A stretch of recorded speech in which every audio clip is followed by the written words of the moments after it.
Recomendo-lhes a nossa irmã Febe, que está servindo na igreja de Cencreia, para que vocês a recebam no Senhor como convém aos santos, e a ajudem em tudo o que de vocês vier a precisar, porque ela tem sido protetora de muitos, inclusive de mim.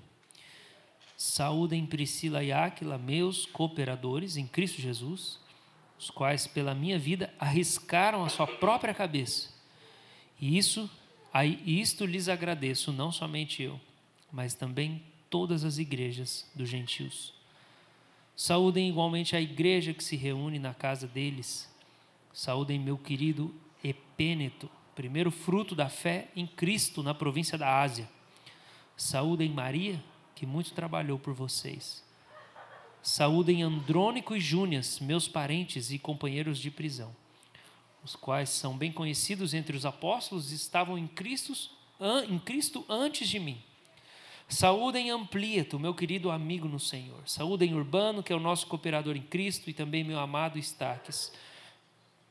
Alguém segura essa menina aí, fazendo um favor? Voltando. Onde que eu estava? Me ajudem.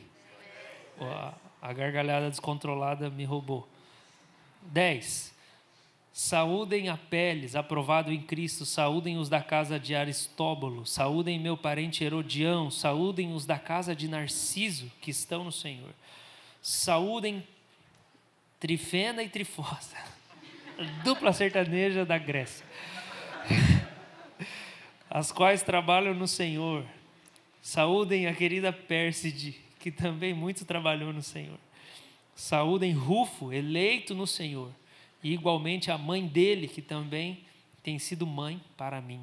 Saúdem Asíncrito, Flegonte, Hermes, Pátrobas, Hermas e os irmãos que se reúnem com eles. Saúdem Filólogo, Júlia, Nereu e sua irmã, Olimpas e todos os santos que se reúnem com eles. Saúdem uns aos outros com um beijo santo. Todas as igrejas de Cristo mandam saudações. Irmãos, peço que notem bem aqueles que provocam divisões e escândalos, em desacordo com a doutrina que vocês aprenderam. Afastem-se deles, porque esses tais não servem a Cristo, nosso Senhor, e sim a seu próprio ventre. Com suaves palavras e lisonjas, enganam o coração das pessoas simples, pois a obediência de vocês é conhecida por todos. Por isso me alegro por causa de vocês. Quero que sejam sábios no que diz respeito ao bem e simples no que diz respeito ao mal. E o Deus da paz, em breve, esmagará Satanás debaixo dos pés de vocês. E a graça de nosso Senhor Jesus esteja com vocês. Amém, amém, amém. Enquanto a gente estava no louvor, lembrei duas citações, e se você perguntar qualquer outra coisa, talvez eu não lembre, mas um filósofo judeu chamado Martin Buber falou e escreveu sobre como nos nossos tempos existe a importância da gente aprender a tratar as pessoas como pessoas, e como nós temos uma inclinação a tratar as pessoas como coisas e não como pessoas. Quando a gente trata alguém como uma coisa, a gente não considera as emoções que nós podemos causar naquela pessoa com as nossas ações. Tudo que a gente faz gera uma resposta, gera uma reflexão, gera um sentimento. Nossa companhia causa coisa nas pessoas. Até quando você entra no elevador do prédio, você causa coisa nas pessoas, porque talvez ela fique desconfortável, principalmente em Curitiba, né? Presença humana gera desconforto. Se você estivesse no Rio de Janeiro, ia começar uma conversa, você ia esquecer o andar que você estava indo, você ia subir e dizer, vamos ficar aqui mesmo no elevador, está tão boa a conversa. Nossa presença sempre causa alguma coisa. Martin Buber falava disso, e eu não lembro das minúcias e dos detalhes, mas essa relação do eu-tu era uma expressão que ele usava. Como a gente precisa perceber que eu sou, você é uma pessoa, um indivíduo, e o outro é uma outra pessoa. E as emoções que o outro tem não são exatamente as emoções que você tem. E existe essa interação, existe consequências das palavras que são ditas. E a gente não pode tratar as pessoas como coisas. Um outro filósofo que me veio agora, no momento do louvor, e eu acredito que o estudo da teologia e da filosofia no espírito de oração é muito benéfico, mas fora disso ele não é benéfico. Que é aquele lá que todo mundo gosta de citar, que é o calvinista lá, Doiver. Doiver falava que no tempo agora da modernidade tardia, as pessoas iam se distanciar tanto umas das outras, e elas iam se tornar tão frias, que elas iam projetar características de pessoalidade nos produtos, no mercado. Então, como as pessoas não têm mais relacionamento umas com as outras, elas iam tentar se sentir afetividade comprando produtos personalizados. Ele morreu faz um tempo já. E isso tudo é exatamente o que tem acontecido, né? Quando você vai numa loja, você quer que a pessoa te ame, não que ela te venda um produto bom. No seu trabalho, você quer que a pessoa, né, fale que você tem valor, não que ela pague o seu salário. Tudo assim é muito voltado para isso. Eu preciso me sentir amado pelas coisas. A gente está procurando essa afetividade nas coisas. A gente está tentando ser consolado nos filmes e não nas pessoas.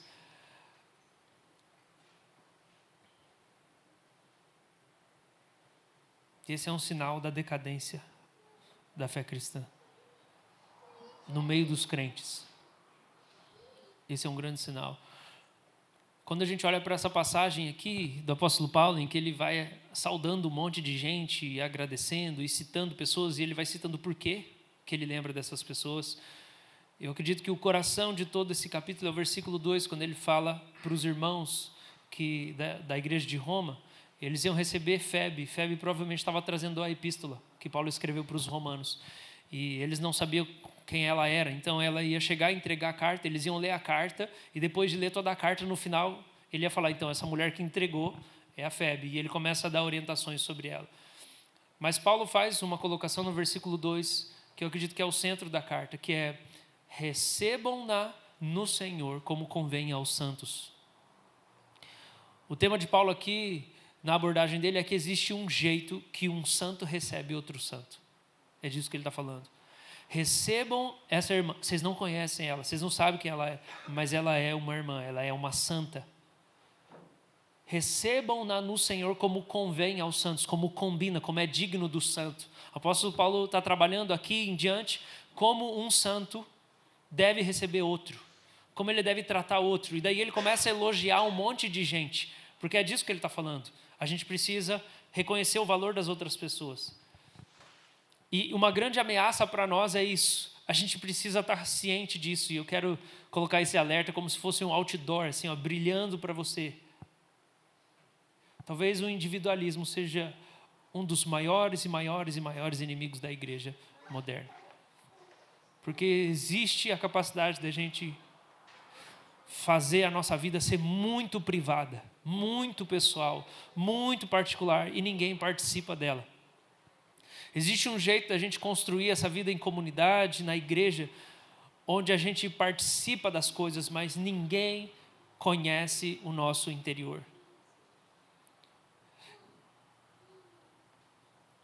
Eu creio que Deus me preparou para essa mensagem através não só do estudo dela, mas através de algumas experiências da última semana. Uma das experiências importantíssimas que a gente teve essa semana foi reunir todo o conselho. E a reunião nossa do conselho foi com um único objetivo: falem tudo o que vocês não estão gostando na igreja e no meu pastoreio, ou em como a gente está conduzindo esses últimos dias, ou o que eu estou fazendo, as decisões que estão sendo tomadas, o que está desconfortável para cada um. E a gente pediu que a presença de Deus estivesse com a gente, e a gente falou de todos os desconfortos. E os desconfortos aconteceram, foram verbalizados, falados, algumas coisas foram respondidas, e tudo pela graça de Deus, sem ninguém se exaltar. E a gente terminou e orou, e eu perguntei: alguém mais quer falar alguma coisa? E daí um presbítero falou: eu quero agradecer a Deus pela sua paciência, pastor, de ouvir tanta coisa difícil e está sorrindo aqui para a gente. Isso é raro. E é a graça de Deus no nosso meio que nos permite experimentar essas coisas. Mas é o quê? É a gente se reunir para saber como está o outro. Porque antes de tudo nós somos amigos. Antes de tudo nós somos amigos. E é assim que a gente deveria ver qualquer cristão. É meu amigo. É meu irmão. Eu posso contar. Ontem a gente reuniu quem trabalha nos ministérios, os nossos voluntários. Todo mundo que trabalha na igreja. A gente tinha 60 pessoas lá. E eu fiz com eles uma reflexão do capítulo anterior, capítulo de número 15, que o apóstolo Paulo fala para os romanos no verso 24, dizendo assim: eu quero visitar vocês. Paulo nunca tinha visitado os romanos. E ele fala: eu espero que quando eu chegar aí vocês me ajudem a ir para a Espanha no trabalho missionário. Vocês me encaminhem para lá. Ele está falando de grana. Eu espero que vocês ofertem para eu poder continuar com o meu ministério. Mas, primeiro, eu quero desfrutar da companhia de vocês. Olha aí na sua Bíblia, verso 32, depois o que ele escreve? 15:32. Pela vontade de Deus, que eu chegue à presença de vocês com alegria e possa ter algum descanso na companhia de vocês. Paulo está olhando a igreja como lugar onde ele vai descansar. Eu vou encontrar vocês e eu quero descansar. Eu quero encontrar descanso na companhia. Eu quero desfrutar de vocês. E depois vocês me enviam. Depois eu vou continuar com o ministério, eu vou continuar com a vocação. Eu sei o que Deus tem para eu fazer. Eu não vou parar, mas eu quero provar dessa comunhão. Que desafio a gente vive hoje. E não é só porque é Curitiba, a gente zoa, tal, né? Tem o jeito, a peculiaridade da nossa cultura, mas não é só porque é Curitiba. O mundo digital é uma das maiores ameaças à nossa espiritualidade. É o digital. Isso rouba a gente de Deus, rouba a gente da família, rouba a gente da saúde. Algumas pessoas que têm alguns problemas psicológicos e falta de saúde mental só precisava colocar o celular e guardar ele na gaveta. É só isso que você precisava fazer. Esse é um dos grandes desafios que a gente vive, inclusive dos nossos relacionamentos. Outra coisa importante essa semana que aconteceu foi que eu tive uma boa conversa com a minha esposa, que a gente precisava ter. O que você está sentindo? Deixa eu falar também o que eu estou sentindo. Sabe qual que é o risco que a gente corre? É a gente chegar na igreja e olhar o culto como uma entidade. Uma entidade viva. O culto é uma entidade viva. Você olha e você chega, eu vou no culto. Como se o culto fosse uma entidade. Eu vou lá no culto. Ou o PG, seja lá o nome que você tiver, de onde você veio, a célula, como se aquilo fosse uma entidade.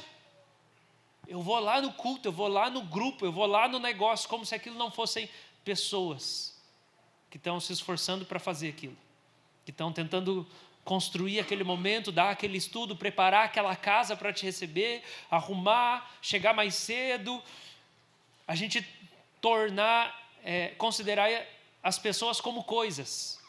O culto não é uma coisa, o culto são pessoas trabalhando para que você possa ser alimentado, para que esse ambiente seja bom, para que você seja suprido, para que você receba uma oração, se você precise, se receba uma ajuda, se você precise que alguém te dê atenção, é um serviço, são pessoas.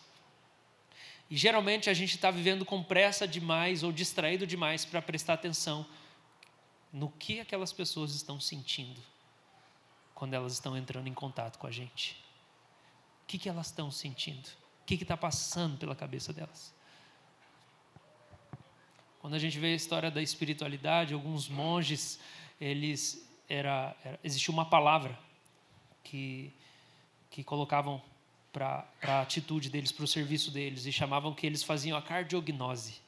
Era um nome que se usa na literatura da espiritualidade. Os monges faziam a cardiognose, que é o diagnóstico do coração. Quando eu fui para a minha lua de mel, eu tinha terminado recentemente a minha pós em espiritualidade, e um professor deu um texto curto, impresso, sobre uma meditação. E eu lembro que eu li várias vezes aquele texto, e ele estava lá no meio da Bíblia, no meio do material, e eu lembro que eu li com a minha esposa algumas vezes, que era a história de um monge do Monte Athos. Monte Athos é uma região, se eu não me engano, da Grécia, onde existe ainda um mosteiro. E é registrado de um monge que era um dos principais lá. E quando a pessoa vinha para fazer a visita, e só pode entrar homem no Monte Athos, não pode entrar mulher, porque eles não querem distração lá, nem tem gente lá que nunca viu mulher na vida, é só homem. E quando entrava alguém para fazer a visita, tinha um monge específico que chegava e ele fazia a cardiognose, ele fazia o raio-x. Ele parava, olhava para a pessoa e ele ficava um tempo. E daí ele falava: nesse aí entrou até o pescoço. E era isso, acabou. Aí vinha o próximo. Esse aí entrou até a cintura. Aí o cara vai contando, né, no texto. Esse aí entrou até não sei onde. Esse aí nem entrou. Aí no final ele explica que esse monge parava, ele olhava e via até que ponto o Espírito Santo tinha entrado naquela pessoa. E daí a pessoa entrava para dentro da região. Numa perspectiva de cima para baixo, esse aí entrou só até a cabeça. Esse aí entrou até o peito. Esse aí está transbordando. Aí tinha um que falou: esse aqui nem entrou, o Espírito Santo não entrou nesse cara. E os monges eram consultados como psicólogos na antiguidade. As pessoas vinham trazer os problemas. Por que eu estou falando isso? Porque isso sempre foi uma característica forte de um cristianismo forte. A sensibilidade aos sentimentos do outro. É olhar: você não está legal, você não está bem, está acontecendo alguma coisa com você. Estou percebendo. Isso é pessoalidade, isso é convívio, isso é convivência, isso é relacionamento, isso é vida em comunidade. A gente não tem como a gente ser grato pela vida de uma outra pessoa que a gente nunca presta atenção nessa pessoa. A gente não pergunta, não conversa, não tem como. Não tem como você desenvolver gratidão. O apóstolo Paulo começa a recomendar e agradecer um monte de gente. Paulo teve que observar essas pessoas. Ele teve que prestar atenção no que elas faziam, como que elas participavam, como que elas contribuíam. Você sabe que essa semana está aí bombando na net, né, que o pastor André Valadão, da Lagoinha, está processando o cunhado para que ele possa ter a posse do nome Lagoinha da igreja de Niterói e daí não seja mais Lagoinha.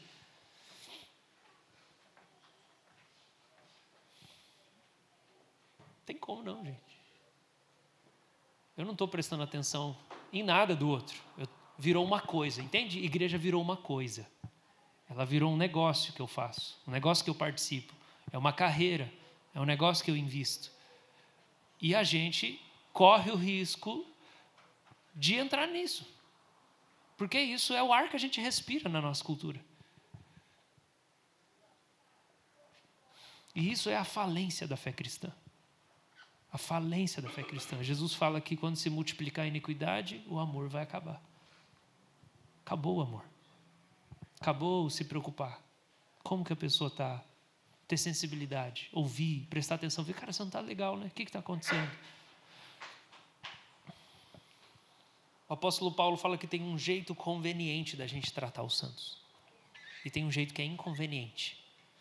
Tem um jeito que não convém aos santos tratar o outro santo. Toda a epístola de Romanos ela vai culminar no capítulo 14, 15 e 16, que são orientações de convivência. Quem sabe que os santos precisam de orientação de convivência? Quem sabe disso? Os santos precisam de orientação de convivência.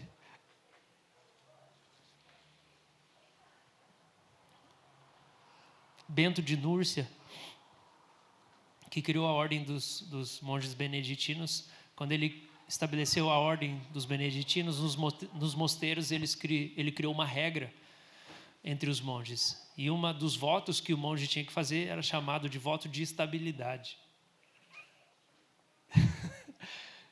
Sabe o que significa o voto de estabilidade? Ok, você vai virar monge, você está se comprometendo que você nunca vai poder mudar de mosteiro. É nesse mosteiro que você está virando monge, você vai morrer aqui. Se você sair do mosteiro, você quebrou o voto, você não é mais aceito no mosteiro. Por quê? Porque no movimento monástico que estava em alta, e você tinha muitos mosteiros e muitos monges, e pessoas que levavam a sério a fé cristã. Né? Não sei se você sabe, a gente não teria Bíblia hoje se não fossem os mosteiros transcrevendo e copiando e tudo mais. As faculdades, elas surgiram nos mosteiros, eram centros de estudos do lado dos mosteiros, onde se tinha oração, estudo de filosofia, teologia. Existe uma importância muito grande na história do monasticismo. Mas o que acontecia era que os monges brigavam dentro do mosteiro, gente. Você pensa que monge não tem sentimento? Os monges brigavam, e sabe o que eles faziam? Pedia transferência para outro mosteiro. Já viu isso em algum lugar? Chegou umas 200 pessoas de outra igreja na nossa. Vai brigar aqui também. Alguns eu falo, por que você está vindo? Você se resolveu? O cara, não, mas é porque lá eu tive esse problema. Eu falei, você já resolveu? Se você não resolveu, eu não quero você aqui. Se arrependa do seu pecado, que você tem que resolver, pedir perdão, tratar. Você vai vir aqui brigar? Você vai ficar trocando, pulando de igreja? Os monges faziam isso. Daí o Bento falou assim, então tá, para você virar monge, você vai ter que assumir o voto de estabilidade. Você nunca vai poder trocar de mosteiro. Você vai ter que se acertar com o seu irmão, que está aqui com você. Reforma até no monasticismo. Será que a gente não precisava desse tipo de reforma também na igreja? Ok, você vai virar membro? Nós vamos fazer você assinar um papel. Se você sair da igreja, dentro de 50 anos, você vai pagar uma multa de R$1 milhão.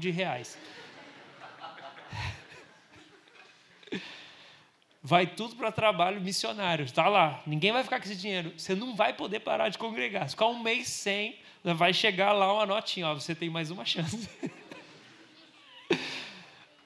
É para isso que serve a lei. A lei serve para cercar a gente em coisas que a gente não consegue cumprir.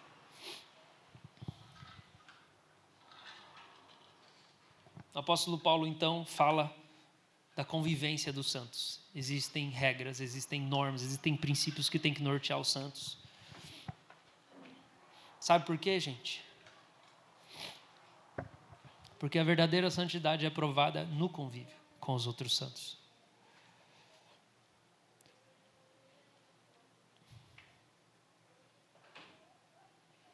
Talvez o Monte Olimpo seja uma boa representação de como é um pouco da vida dos santos aqui na Terra, dos verdadeiros santos que somos nós, né? Porque os santos gregos, eles são a projeção da subjetividade dos romanos, dos gregos, aquela coisa toda, né? Eles não são nada santos, aqueles deuses do Olimpo. Eles vivem brigando entre eles. E muito da vida cristã, ela é assim mesmo.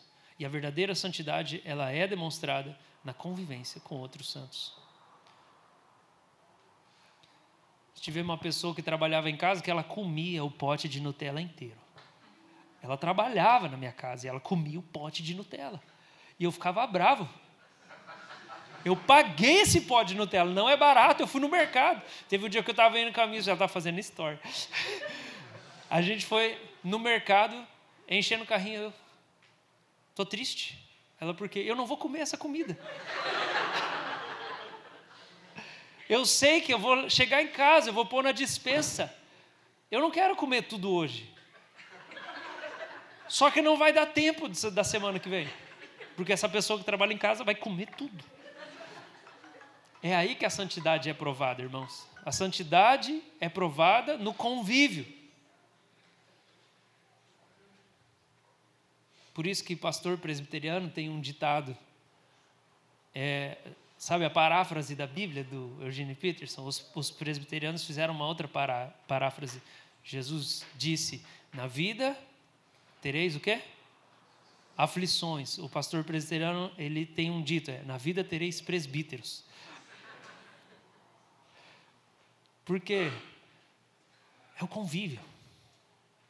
É o convívio. Né? O pastor, ele desce igual Moisés do monte, com o rosto brilhando e as tábuas da lei. Eu tenho uma revelação, eu sei o que nós vamos fazer agora com a igreja. Daí chega na reunião do conselho, Deus diz, não, pastor, não vai dar certo. Não vai dar certo, não vai dar certo.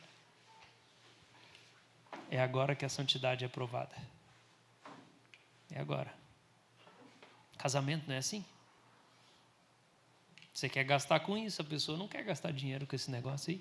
É o motivo número 1 de divórcio, é como é que decide o que faz com o dinheiro no casamento. Depois é sexo. A santidade é demonstrada no convívio com outro santo. É assim que a santidade é demonstrada. Não tem progresso da vida cristã isolado. A gente se isola para poder conviver. A gente vai para o lugar secreto para a gente poder vir para o lugar público. Jesus ia para o deserto para ele poder estar com as multidões depois. Entenda-me. Eu não preciso nem explicar isso, né?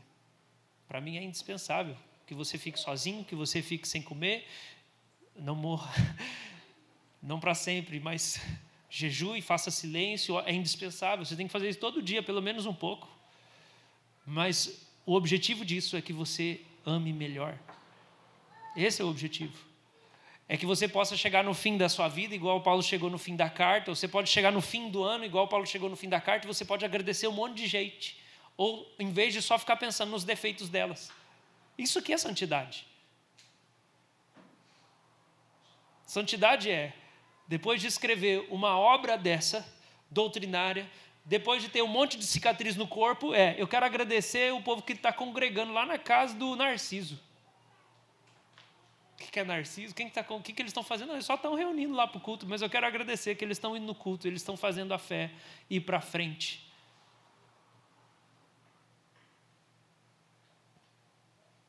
Gratidão pelas pessoas, até pelas coisas pequenininhas. A pessoalidade não foi perdida, o amor não foi esfriado no coração do apóstolo Paulo. Agora, como que é o jeito inconveniente de tratar os outros santos? É tratar ele como condenado. Não convém ao santo tratar um outro santo como se ele fosse um condenado. Porque ele já foi justificado, ele já foi santificado. Julgar o outro santo. Julgar é tratar alguém, avaliar a vida da pessoa sem solidariedade. Julgar é avaliar o comportamento de alguém sem solidariedade, sem entender o que a pessoa passa, sem entender as lutas. Eu e minha esposa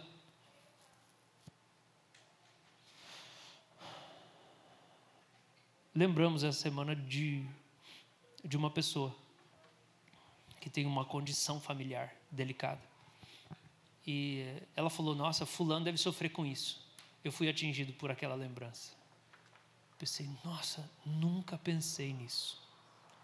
Essa pessoa é tão difícil, está fazendo coisas tão difíceis.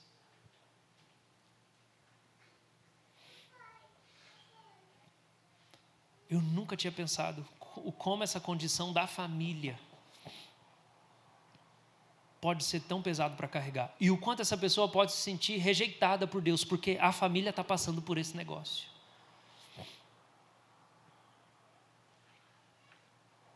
Julgar é você avaliar os defeitos de uma pessoa sem solidariedade, sem considerar que existem muitas coisas ali que estão fora do seu alcance. Se você fizer isso, você não vai conseguir ter gratidão pelas pessoas, você não vai conseguir oferecer ações de graças pelos irmãos em Cristo. Porque não tem como você não ser esbarrado por alguém aqui. Não tem como. Alguém vai te incomodar. Alguém vai te chatear. Agora o santo, ele olha para o outro santo e ele... Cara, o santo, de verdade, ele sabe como é difícil ser santo. Como é difícil carregar esse status de separado. Ele sabe que a vida ascética, a vida de negação de si mesmo, a vida de carregar a cruz, muitas vezes, parece que não dá resultado. Muitas vezes. Você ora e você não vê a resposta. Muitas vezes você nega a si mesmo e parece que não resolveu de nada. Você pensa assim, não, hoje eu não vou responder. Você acorda e você fala assim, hoje eu não vou responder a minha esposa. Deus vai agir daí. E não acontece nada. Você não responde, daí pisa mais ainda. Não é o meu caso, eu estou citando outra pessoa. Minha esposa é uma santa. Santíssima. Virgencita. Santa Maria. O santo sabe como é penoso carregar a cruz e como o progresso espiritual dele é lento. Cara, eu não conheço uma pessoa, um crente, que pensa que ele cresce rápido demais na fé. Esse cara é um iludido. Se ele pensa assim, nossa, eu avanço muito rápido na santidade. Nunca ouvi. A sensação de todos os santos verdadeiros é: como parece que a minha santificação é tão devagar. Como parece que o meu amor por Jesus demora tanto para crescer. Como parece que, é tão lento o meu crescimento. Então, como que esse cara trata o outro? Ele sabe que para o outro é lento também. Ele não olha só o pecado que o outro está cometendo. Ele olha o pecado que o outro deixou de cometer. Ele tem um olhar humano, ele olha e ele pensa, cara, essa pessoa que não é mais como era. Já cresceu, já avançou, já melhorou. Esse é o sentimento que a gente precisa ter uns para com os outros dentro da igreja. Esse é o sentimento de gratidão. Quando a gente olha para o apóstolo Paulo aqui, irmãos, ele começa a nos ensinar como que convém aos santos, qual o modelo que ele traz para nós. E antes de eu entrar no texto em detalhes, eu quero trazer mais uma reflexão aqui. Embora o santo compreenda que tudo é graça, eles se honram mutuamente. Tudo é graça. O que significa essa frase? Tudo é graça. É uma consciência. Toda dádiva, todo dom perfeito, ele vem do céu, ele vem do Pai das luzes. Só tem um que é bom, é Deus. Qualquer coisa boa que aconteça na minha vida foi Deus. Qualquer coisa boa que acontece no mundo, na nossa cidade, é Deus. Na minha família, é Deus. Tudo é um presente. Tudo é a graça de Deus. O santo, separado em Cristo Jesus, ele sabe disso. E como santo, só para deixar claro, todos nós que estamos em Cristo somos santos. Somos santos. Ele sabe que qualquer coisa boa foi Deus que deu, mas ainda assim, ele honra as pessoas. Sabe aquela pessoa que parece que tem a teologia certa e tem a postura de reverência a Deus certa e pensa assim, tudo é Deus que faz, ela não consegue elogiar ninguém porque ela tem medo de provocar orgulho no outro? Essa pessoa não tem santidade. Quem tem medo de elogiar o outro, quem não elogia as pessoas porque é Deus que faz tudo, não tem santidade nenhuma. Porque até Jesus, no fim dos tempos, vai elogiar a igreja. Eu rio quando eu penso nesse dia. Ele vai vir para mim, vai falar assim, servo bom e fiel.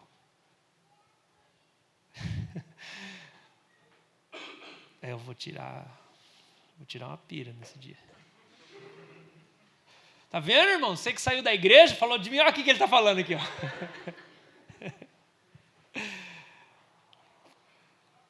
Falar, Senhor, como assim, né? Se até Jesus elogia a igreja que está imperfeita, se até Jesus tem capacidade de agradecer, você acha que Jesus não falava obrigado para ninguém, só para Deus? Tipo, as pessoas vinham para Jesus, faziam alguma coisa, ele, obrigado, Pai. Você está esperando que eu te agradeça? Tudo é dom de Deus. Não é assim que o santo funciona. O verdadeiro santo, ele sabe que tudo é graça, mas ele honra as pessoas. Ele consegue falar, eu sei que foi Deus, mas foi Deus com você. O apóstolo Paulo descreve essa interação da graça com a cooperação humana, e eu quero citar duas passagens. Primeiro, em 1 Coríntios 1,4, ele fala assim, eu sempre dou graças ao meu Deus por vocês, por causa da graça de Deus que foi dada a vocês em Cristo Jesus. Paulo diz, eu agradeço a Deus pela graça que atua em vocês. Existe uma atuação da graça na vida do Bruno. Eu agradeço a Deus por essa atuação e eu agradeço ao Bruno, porque ele pode apagar o espírito. Ele pode conter isso. E ele como é que fala no meio pentecostal lá? Ele não retém. Ele não retém. Ele se permite ser um canal da graça. Ele deixa a graça chegar até mim através dele. A graça de Deus vem até mim, não só direto aqui, ó. Ela vem através das pessoas. Ela vem através dos irmãos.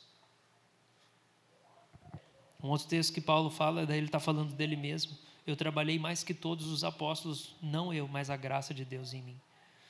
Eu e a graça trabalhamos juntos. Tudo é graça, mas eu preciso honrar as pessoas. Porque a graça está agindo através deles. Deus está me dando através das pessoas. Tem vestígio de Deus nas pessoas. Tem vestígio da graça nas pessoas. Então eu preciso agradecê-las. Porque elas escolheram também tomar essa decisão.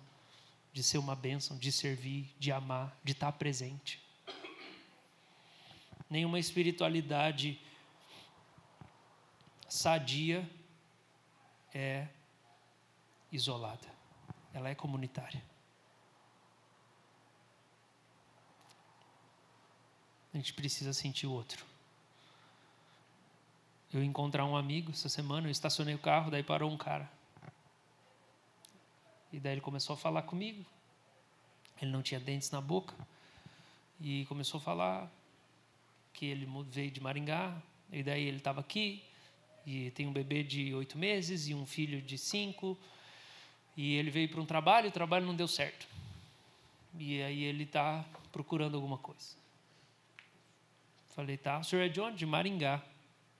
Qual que é o seu nome? Arthur. Eu sou de Maringá e meu nome é Arthur. Não sei se você sabe disso. Aí eu, tá bom, né? Vamos lá, seu Arthur. Vamos lá. Não sei o que o senhor precisa. Não, o meu bebê faz 2 dias que está bebendo água porque o leite do peito secou. Vamos lá. Eu não sou tão inteligente igual o Maurício. Eu não sei o que fazer além de comprar pão e orar. Fomos no mercado. Né? Compramos lá. Aí eu falei, mas a criança, o peito não mama? Ele falou, não, o leite secou, tal, os estresses, não sei o que, beleza. O que está tomando? É o NAN. Ah, mas é caro, agora nem... Eu falei, mas vai tomar o quê? Né? Vamos lá, vamos comprar o NAN. Comprou o NAN. Mais firra, não sei o quê, não sei o quê. Aí cheguei, passei no caixa. Né? Falei, o senhor acredita em alguma coisa, seu Arthur? Ele falou, eu sou da congregação cristã. Eu falei, eu também sou cristão. Também sou da congregação cristã. Brincadeira, não falei isso. Falei, quero fazer uma oração com você. Abençoei ele. Orei por ele. Aí quando acabou, ele olhou para mim, segurou a minha mão, ficou olhando para o meu olho. Ficou olhando para mim, ele não sabia o que falar. Eu falei, onde você vai? Ele falou, eu vou levar lá para minha família.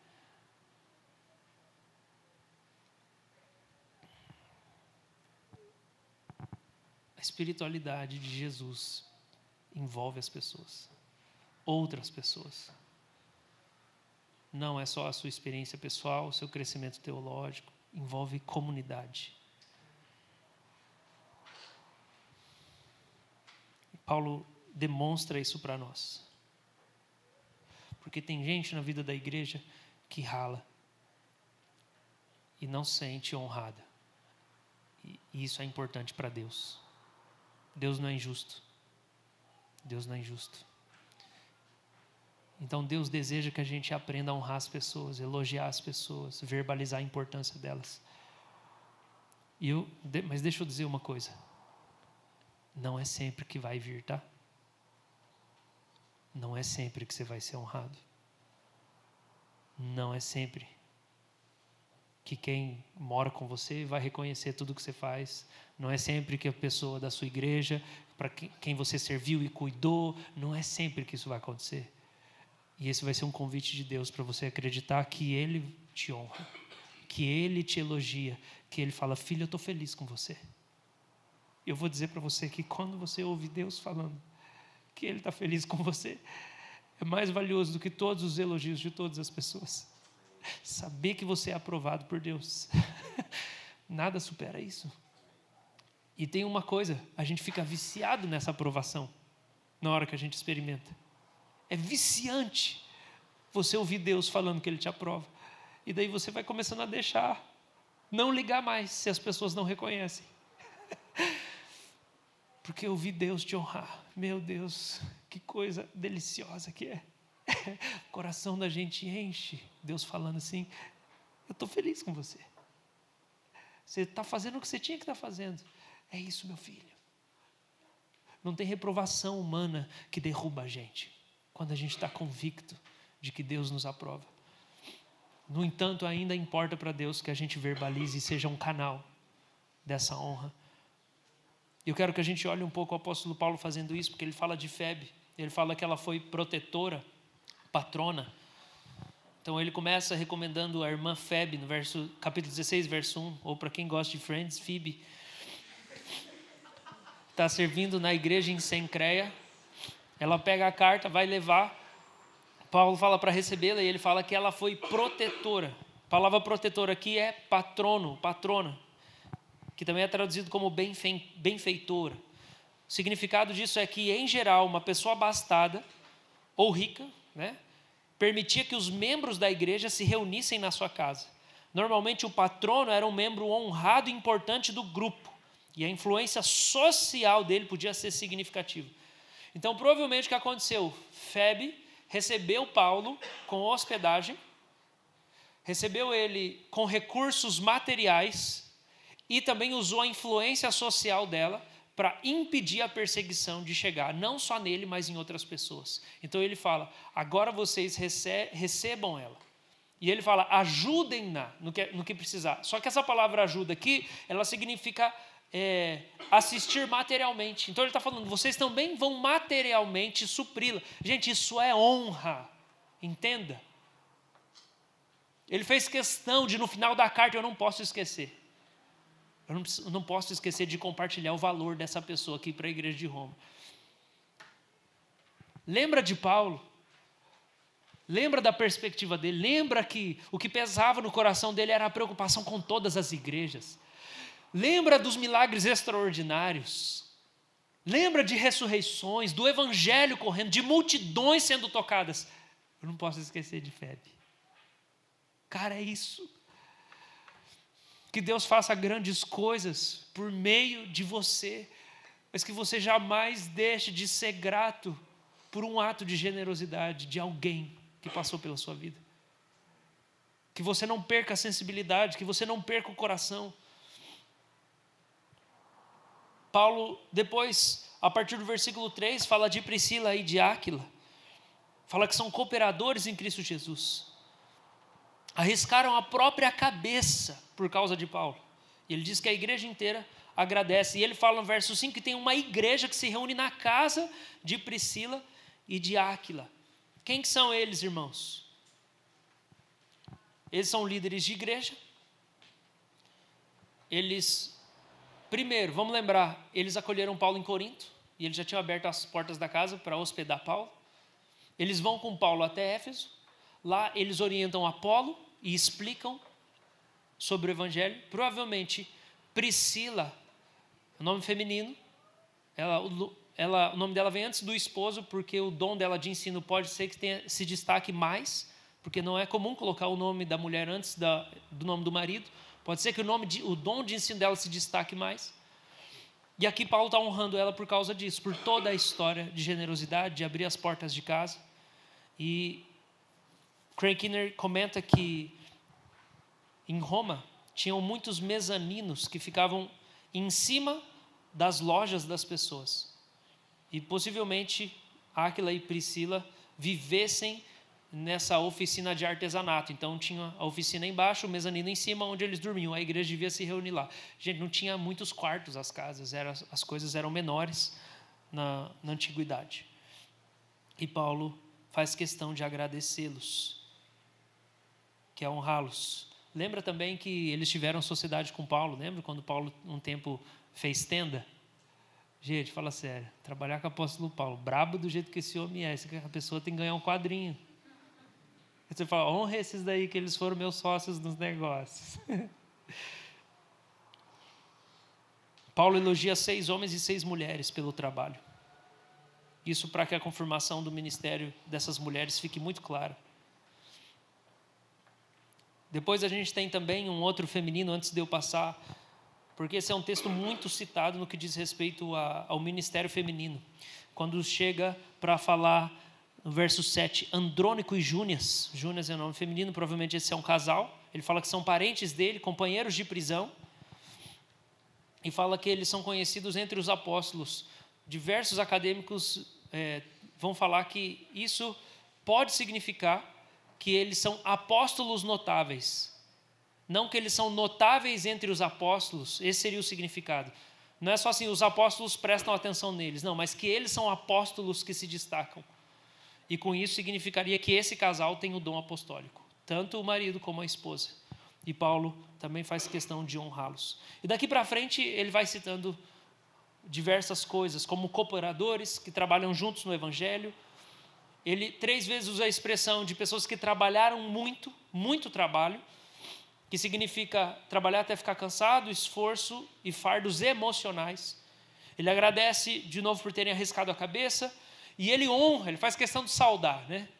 Parecendo a Dilma, quase que a mandioca entra na saudação de Paulo. É saudação, saudação, saudação. Aí ele chega lá para honrar e saudo o epêneto. Aí, pelo quê? Porque ele foi o primeiro fruto da Ásia. O primeiro cara que se converteu na Turquia ao evangelho. Já não é emocionante isso? A primeira conversão da Turquia. Salda esse cara aí. Esse cara é o primeiro fruto. É a primeira parte da colheita. É as primícias. Aí ele continua. E aí ele usa várias expressões. Os da casa do fulano, os da casa do cicrano. As igrejas se reúnem em casa.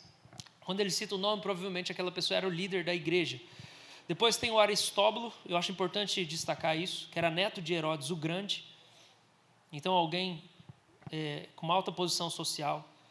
Caminhando para o final, voltando aqui, eu esqueci de comentar, né? Andrônico e Júnias fala que eles foram companheiros de prisão. Gente, quando Paulo coloca a lista deles sobre as credenciais apostólicas, ele fala que a maior marca do apóstolo e a verdadeira marca do apóstolo é o sofrimento. Não são milagres, tá? Ele não fala que milagre é marca de apóstolo. Por isso que o milagre são coisas que Deus pode operar através de qualquer pessoa da igreja. Mas ele fala que a marca do apostolado é o sofrimento por Cristo. E aqui quando ele fala de Júnias e Andrônico como apóstolos ou notáveis entre os apóstolos, ele fala companheiros de prisão. Parece que é um sinal do apostolado deles. A disposição em sofrer junto com o apóstolo Paulo. Depois ele fala de um cara que foi aprovado em Cristo. Versículo 10. Saúdem Apeles. Que nome, hein? Apeles. Depois vocês pensem o que combina com Apeles. Aprovado em Cristo. O que significa isso? Ele passou por dificuldades, tentações, provações. Alguma situação difícil que, depois de passar, ele foi aprovado. E caminhando aqui para o final, para mim, dos destaques mais marcantes que o apóstolo Paulo faz, que sempre me emociona, sempre, que é Rufo. Ele chega e ele fala no versículo 13, saúdem Rufo, eleito no Senhor, igualmente a mãe dele, que também tem sido mãe para mim. Rufo era filho de Simão Cirineu. Toda vez que eu falo disso, eu tenho vontade de chorar. Se você olhar Marcos capítulo 15, Simão Cirineu está saindo do campo, acabou a jornada de trabalho dele. Ele sai do campo, ele só está indo para casa de boa. Um soldado romano chega, vem aqui, você carrega a cruz desse cara aqui. Jesus tinha derrubado a cruz. Simão não tinha nada a ver com a paçoca. O soldado obriga ele a carregar a cruz de Cristo uma parte do caminho. A história vai dizer que esse cara se converte. O cara carregou a cruz de Cristo. Ele se converte. O filho dele é Rufo, se converte. E o apóstolo está dizendo, a mãe de Rufo é como uma mãe para mim. Ela me trata como um filho. E ele está falando, saúda Rufo, eleito no Senhor. Por que eu acho que Paulo decide colocar que Rufo é eleito no Senhor? Todo mundo é eleito no Senhor, todos esses daqui. Eu acho que é Porque o jeito que esse cara foi salvo foi tão específico. O pai dele carregou a cruz para Jesus. Foi Deus arquitetou o negócio ali. Esse cara aqui, Deus escolheu esse cara aqui. Mas eu acho que a gente também olha para esse texto e pensa. Tem gente na igreja que a gente só honra porque Deus predestinou mesmo, porque parece que não tem outra coisa para a gente honrar. Ainda assim tem que honrar. E no final, versículo 16. Saúdem uns aos outros com... não é esse não. Eu já falo desses beijos aqui. 15. Saúdem Filólogo, Júnior, Nereu e sua irmã, Olimpas e todos os santos que se reúnem com eles. Gente, tem gente que Paulo saúda só porque congrega. Sabe aquele cara que não faz nada na igreja, ele só senta e vai embora? Eu não sei se era exatamente assim lá, mas toda a igreja tem, até na igreja do primeiro século. E Paulo fala, saúda esses caras que reúnem, saúda também. Porque existe uma valorização das menores coisas. O cara só vem e levanta a mão no culto. Glorifica a Deus, porque esse cara vem e levanta a mão no culto. Seja grato por cada coisa. Tem hora que a gente tem que puxar a orelha das pessoas? Tem uma puxada de orelha nos irmãos hoje na Assembleia aqui.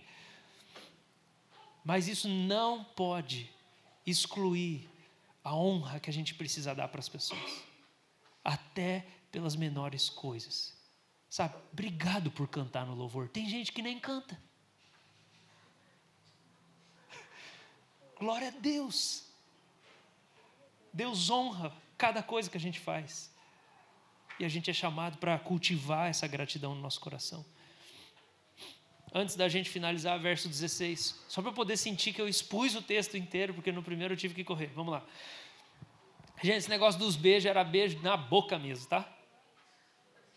Os crentes beijavam na boca. Você acredita nisso? Mas era aqueles beijos de isopor, como diz o Jeremias Pereira. Não era nada calente, era só... Igual no Oriente ainda se faz, né? Você vê em alguns países, vai cumprimentar os homens, aqueles bigodes, misericórdia, aqueles bigodes. Mas você já viu, não viu? Ainda culturalmente, em alguns lugares, as pessoas se cumprimentam assim. Mas lá pelo segundo, terceiro século, diz que o negócio começou a ficar estranho, daí a igreja cortou esse negócio de beijo na boca, daí virou na bochecha mesmo. Então, só uma nota de esclarecimento dos beijos da igreja primitiva. Agora, para a gente finalizar, muito importante de tudo isso que Paulo está falando aqui, ele termina com um alerta para a igreja. Verso 17. Notem bem aqueles que provocam divisões e escândalos, em desacordo com a doutrina que vocês aprenderam. Afastem-se deles. Essas pessoas não servem a Cristo. Com palavras suaves e lisonjas enganam o coração dos simples. Irmãos, sempre existiu e sempre vai existir gente simpática na igreja que não serve a Cristo. O que Paulo está dizendo que é a marca dessas pessoas? É gente briguenta. E sabe quem que acha que esse povo é legal? São os imaturos na fé.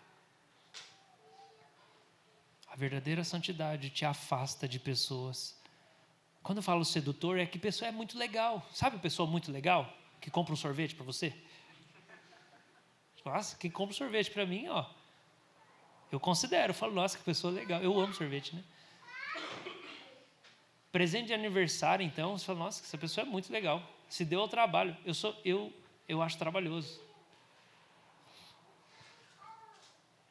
A verdadeira santidade faz você perceber que tem gente sedutora, cativante na vida da igreja, mas o coração da pessoa está cheio de divisão, cheio de amargura, só vê os defeitos, é ruim de convivência, é gente simpática que é ruim de convivência. Já viu essa mistura? Dá um tilt na cabeça, não dá? Pô, essa pessoa é tão legal, por que teve essa briga com o outro? Não, não pode ter sido ela, porque ela é uma pessoa legal. Paulo está dizendo, tem gente assim na vida da igreja, com as suas lisonjas, é a conversa mole da pessoa. A santidade verdadeira nos afasta desse tipo de gente, que promove divisão. essas pessoas não inspiram gratidão. Paulo acaba de agradecer um monte de gente e fala: cuidado com quem não consegue fazer isso. Cuidado com quem só consegue ver o defeito do outro. Cuidado com quem não sabe se reconciliar. Porque, irmão, se Paulo quisesse fazer uma lista de pecados desse povo, o que ele fazia? Ele é bom nisso.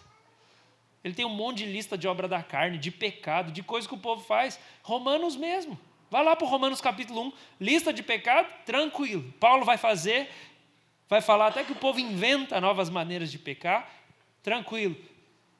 Mas ele sabe honrar. Vamos agradecer? Por quê? Porque a santidade transparece na gratidão. Ela transparece no tato. Eu sei que você tem falha, mas eu também sei que você está perseverando. E eu honro isso em você. Eu honro a graça de Deus atuando na sua vida. Irmãos, que o Senhor guarde o nosso coração no nome de Jesus. Que ao final desse ano você possa adquirir sabedoria para honrar as pequenas coisas que foram feitas em seu favor nesse ano. No seu ambiente de trabalho, na sua família, na igreja. Agradeça as pessoas. Um dia eu estava orando e o meu coração começou a ficar cheio de gratidão por pessoas que me acolheram na igreja quando eu me converti. E eu comecei a pensar, cara, essas pessoas fizeram toda a diferença. A maioria delas está tudo desviada agora. Tudo. Só que eu comecei a pensar, Deus, como eu me senti amado por essas pessoas. Eu fui muito amado. Elas foram muito importantes para mim. E eu comecei a escrever mensagem para elas. Escrevi mensagem para todo mundo agradecendo. Como tinha gente desviada, respostas de alguns que eu tive mas você não é a favor do Bolsonaro, né? Não sei o quê. Eu estou agradecendo ao cara. Eu disse, cara, obrigado porque você me acolheu, você foi simpático comigo, você foi meu amigo, você me levou para ir na sua casa, jogar jogo de tabuleiro, eu não tinha amigo nenhum, eu não conhecia ninguém na igreja. E o cara queria entrar em discussão, eu não respondi. Eu nem aprovo a vida que esse cara tem, e vários outros hoje, porque um monte não está mais na igreja. Mas eu não quero ficar olhando para os pecados que eles cometem, no momento que é a hora de eu honrar, que é a hora de eu agradecer, que é a hora de eu dizer, obrigado, você foi importante para mim. Um deles foi o Jorge. Um dia eu falei, cara, obrigado, você me discipulou. Obrigado porque você me ensinou como é que eu meditava na Bíblia. Primeira vez que eu vi que alguém tinha um compromisso de jejuar toda semana, um dia da semana, foi você. Obrigado, cara, você me ensinou a dar atenção para as pessoas. E até hoje ele é muito melhor que eu. Ele não estava na igreja nesse tempo. Ele fala, aquilo pegou meu coração. Eu estava numa vida de pecado, longe de Deus. E você me mandou uma mensagem me agradecendo pelo que eu tinha feito por você em Cristo. Quando ele pensou, vou voltar, primeiro lugar, eu vou lá. Quem lembra ainda do meu valor? Está aqui hoje, congregando com a gente. Ele ainda é muito melhor que eu para dar atenção para as pessoas. Honre as pessoas. Agradeça as pessoas. O verdadeiro santo sabe que tudo é graça, mas ele honra as pessoas.